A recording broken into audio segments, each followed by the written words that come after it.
Hey guys, so we have a quick review here of the Google Pixel 3a, which I've owned for 3 months now. So first, I do want to note that Google did send me this phone for free, but I was not paid to make this video or any other Pixel video. So the Pixel 3a is the first budget Pixel phone, and it costs about half as much as the Pixel 3. Now I'm not going to focus that much on the regular 3 in this video, because I rated a full comparison right there in the top right corner. However, the conclusion of that video is I believe the Pixel 3a is definitely a better value for your money than the regular 3.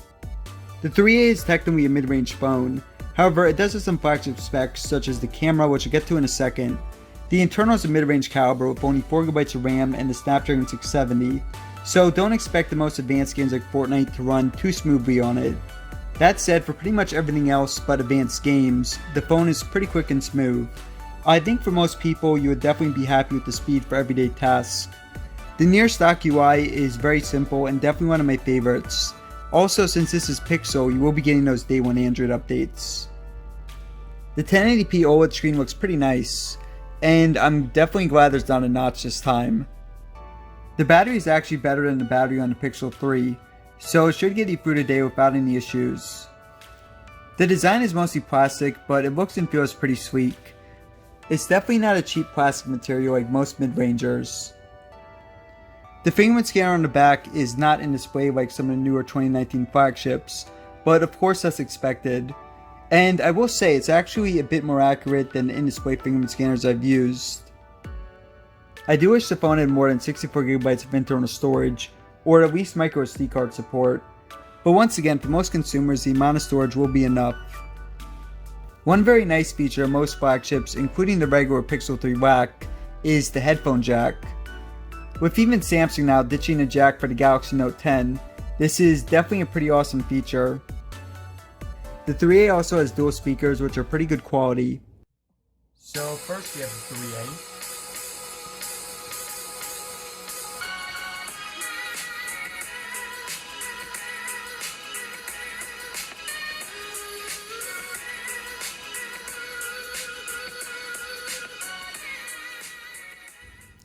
The front camera is good quality and it's aligned with some flagships, but really the phone's number one selling point is the rear camera. The rear camera is excellent and it's the best on the market for taking photos.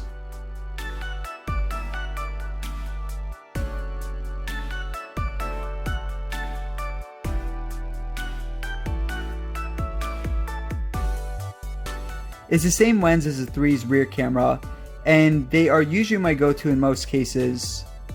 Having a camera that's better than most $1,000 flagships is extremely impressive, and it's also important to note that while the lens is exactly the same as the 3's, the 3A's Snapdragon chipset isn't as strong.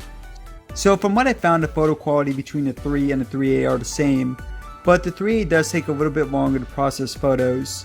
But again, in terms of the actual result, both do look the same. Night sight in particular has been favored for any smartphone. The video camera lacks a couple modes like 4K 60fps, but aside from that, it's also one of my favorites for recording video. The only other downside is there's only one camera lens rather than 2 or 3 like some recent flagships, but the lack of a wide angle lens or true telephoto lens is definitely not a big deal. The phone is available in just black, clearly white, and purplish for $399. I definitely recommend this phone or the larger Google Pixel 3a XL to most people. Keep in mind this is not a perfect phone by any means, it's still a mid-ranger, but it's certainly good enough in pretty much all the categories, and more importantly it's also excellent in several categories. Given the price, you can't expect much more from it. Alright guys, so thanks for watching, and be sure to check out my comparison with the Pixel 3.